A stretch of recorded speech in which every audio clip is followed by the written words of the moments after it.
Hello everyone, আসসালামু আলাইকুম। So আজকে যে টপিকটা নিয়ে কথা বলবো সেটা হচ্ছে why data seeding is important. So একটা বই আছে, বইটার নাম বিল্ড এপিআইস ইউ ওন্ট হেট। বইটা যদি পড়েন, বইটার ফার্স্ট চ্যাপ্টারের নামই হচ্ছে ইউজফুল ডেটা সিডিং। তাইলে একটা বইয়ের ফার্স্ট চ্যাপ্টার ডাটা সিডিংকে এনকারেজ কেন করতেছে ডেভেলপারদের জন্য, এটা বুঝাইতে গেলে একটা সিনারিও বলতে হবে। মনে করেন আপনি একটা ক্লায়েন্টের জন্য কাজ করেন। ক্লায়েন্ট আপনাকে 10টা স্টোরি দিল। এখন ক্লায়েন্ট চায় আপনি 10টা স্টোরি সিকুয়েন্সিয়ালি করেন। মানে আপনি যদি আগে 2 নাম্বার করেন, পরে 1 নাম্বার করেন, তাইলে ধরেন ক্লায়েন্ট আপনাকে টাকা দিবে না, মানে হাইপোথেটিক্যালি। তাইলে ধরেন প্রথম স্টোরিটা হচ্ছে I want to see a list of blogs, আর সেকেন্ড স্টোরিটা হচ্ছে I want to create a blog. So আপনি কি করবেন? আপনি শুরুতে এন্ড পয়েন্ট বানাবেন, গেট অল ব্লগসের এন্ড পয়েন্ট বানায় দিলেন। এখন ডাটা তো দেখা যায় না, বিকজ ডাটাবেস তো ফাঁকা।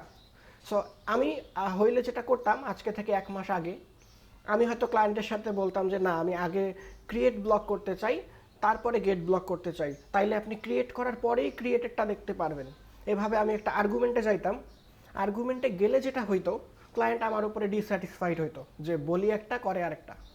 সো আমার ইউজফুল ডেটা সিডিং বইটা পড়ে যেটা বুঝতে পারছি, যে আগে ক্লায়েন্ট যেটা চাবে তাকে সেটাই দিতে হবে, ডেসপাইট অফ ডাটা ক্রিয়েট করার এন্ড পয়েন্ট আছে কি না। ক্লায়েন্ট বলছে I want to see a list of blogs, আপনি এন্ড পয়েন্ট বানাবেন গেট অল ব্লগসের একটা get end point, get slash blogs. End পয়েন্টটায় বাড়ি দিলে ডাটা তো আসার কথা না, সো ডেটাবেসে ডাটা নাই। আপনি একটা ডাটা সিট করবেন, লেটসে আপনি মক ডাটা প্রিপেয়ার করবেন কোনো লাইব্রেরি দিয়ে। মক ডাটায় 10,000 ডাটা আপনি সিট করে দিতে পারেন ক্লায়েন্টকে। এখন ক্লায়েন্টকে বলবেন যে okay first story is done. সে এন্ড পয়েন্টটা বাড়ি দিলে 10,000-এর মতো ডাটা পাবে গেট ব্লগস। এবার ক্লায়েন্টের সেকেন্ড স্টোরি বলবে I want to create a blog. এবার বলবেন okay, now I am helping you create blogs. So এই ডাটা সিডিংটা কেন ইম্পর্টেন্ট? আপনি প্রোডাকশন বিহেভিয়ার ডাটা সিডিং ছাড়া কখনোই মিমিক করতে পারবেন না। মনে করেন আপনি প্রথমে ক্রিয়েট এন্ড পয়েন্ট বানাইলেন, মনে করলেন ডাটা সিট করার কি দরকার, আমি তো ক্রিয়েট এন্ড পয়েন্টে বাড়ি দিলেই ডাটা ক্রিয়েট হয়। সো নর্মালি একজন টেস্টার কি করে, সে ক্রিয়েট এন্ড পয়েন্ট সর্বোচ্চ 10 বার কল করবে, 10টা ডাটা ক্রিয়েট হবে। কিন্তু প্রোডাকশনে 1,000 ডাটা থাকলে অ্যাপ্লিকেশনটা স্লো হইতো কি না, ডেটাবেস কোয়েরি স্লো হইতো কি না, এটা তো আপনি কখনোই ওই 10টা ডাটা দিয়ে মিমিক করতে পারবেন না। So even if the first criteria was I want to create a blog, data seeding K avoid করার কোনো সুযোগ নাই।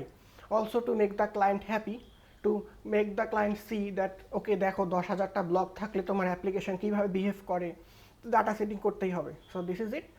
Whenever you are doing a pet project or a real life production project, you have to build the habit of data seeding, create mock data, it can be thousands of mock data, populate it, see the real world behavior of the application. Okay, thank you.